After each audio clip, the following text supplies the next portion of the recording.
The future, as we know, is very unpredictable. The best minds in the best institutions generally get it wrong. This is in technology, this is in the area of politics, where pundits, the CIA, MI6 always get it wrong, and it's clearly in the area of finance, where the institutions established to think about the future, the IMF, the BIS, the Financial Stability Forum, couldn't see what was coming. Over 20,000 economists whose job it is, competitive entry to get there, couldn't see what was happening. Globalization is getting more complex, and this change is getting more rapid. The future will be more unpredictable. Urbanization, integration, coming together leads to a new renaissance. It did this 1,000 years ago. The last 40 years have been extraordinary times. Life expectancy has gone up by about 25 years. It took from the Stone Age to achieve that. Income has gone up for the majority of the world's population, despite the population going up by about 2 billion people over this period. And illiteracy has gone down from a half to about a quarter of the people on Earth. A huge opportunity, unleashing of new potential for innovation, for development. But there's an underbelly. There are two Achilles heels of globalization. There's the Achilles heel of growing inequality, those that are left out, those that feel angry, those that are not participating. Globalization has not been inclusive.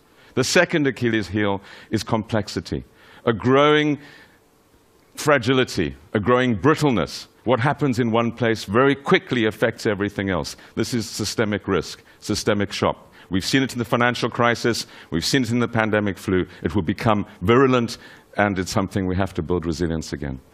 A lot of this is driven by what's happening on technology. There's been huge leaps. There will be a million-fold improvement in what you can get for the same price in computing by 2030.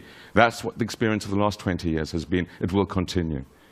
Our computers, our systems will be as primitive as the Apollos are for today. Our mobile phones are more powerful than the total Apollo space engine. Our mobile phones are more powerful than some of the strongest computers of 20 years ago.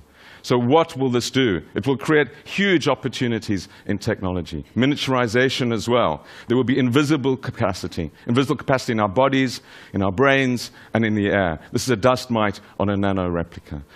This sort of ability to do everything in new ways unleashes potential, not least in the area of medicine. This is a stem cell that we've developed here in Oxford from an embryonic stem cell. We can develop any part of the body. Increasingly over time this will be possible from our own skin, able to replicate parts of the body. Fantastic potential for regenerative medicine. I don't think there'll be a Special Olympics long after 2030 because of this capacity to regenerate parts of the body. But the question is, who will have it? The other major development is going to be in the area of what can happen on genetics. The capacity to create, as this mouse has been genetically modified, something which goes 3 times faster, lasts for 3 times longer, and reproduce as this mouse can to the age of our equivalent of 80 years, with using about the same amount of food. But will this only be available for the super rich, for those that can afford it? Are we heading for new eugenics? Will only those that are able to afford it, able to be the super race of the future? So the big question for us is, how do we manage this technological change? How do we ensure that it creates a more inclusive technology? A technology which means that not only as we grow older, but we can also grow wiser, and that we're able to support the populations of the future. One of the most dramatic manifestations of these improvements will be moving from population pyramids to what we might term population coffins. There is unlikely to be a pension or retirement age in 2030. These will be redundant concepts. And this isn't only something of the West. The most dramatic changes will be the skyscraper type of new pyramids that will take place in China and in many other countries. So forget about retirements if you're young, forget about pensions, think about life and where it's going to be going. Of course, migration will become even more important. The war on talent, the need to attract people at all skill ranges, to push us around in our wheelchairs, but also to drive our economies and our innovation will be vital. The employment in the rich countries will go down from about 800 to 700 million over these people. This would imply a massive leap in migration. So the concerns, the xenophobic concerns of today on migration will be turned on their head as we search for people to help us sort out our pensions and our economies in the future.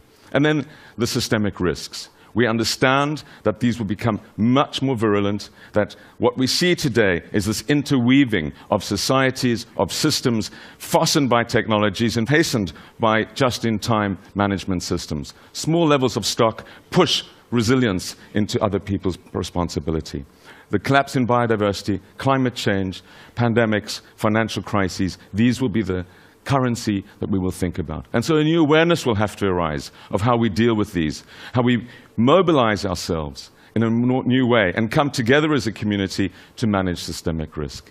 It's going to require innovation. It's going to require an understanding that the glory of globalization could also be its downfall. This could be our best century ever because of the achievements, or it could be our worst. And of course we need to worry about the individuals, particularly the individuals that feel that they've been left out in one way or another. An individual for the first time in the history of humanity will have the capacity by 2030 to destroy the planet, to wreck everything through the creation, for example, of a biopathogen. How do we begin to weave these tapestries together? How do we think about complex systems in new ways? That will be the challenge of the scholars and of all of us engaged in thinking about the future. And the rest of our lives will be in the future. We need to prepare for it now. We need to understand that the governance structure in the world is fossilized. It cannot begin to cope with the challenges that this will bring. We have to develop a new way of managing the planet, collectively, through collective wisdom. We know, and I know from my own experience, that amazing things can happen when individuals and societies come together to change their future. I left South Africa, and 15 years later, after thinking I would never go back, I had the privilege and the honor to work in the government of Nelson Mandela. This was a miracle. We can create miracles collectively in our lifetime. It is vital that we do so. It is vital that the ideas that are nurtured in TED, that the ideas that we think about, look forward and make sure that this will be the most glorious century and not one of eco-disaster and eco-collapse. Thank you.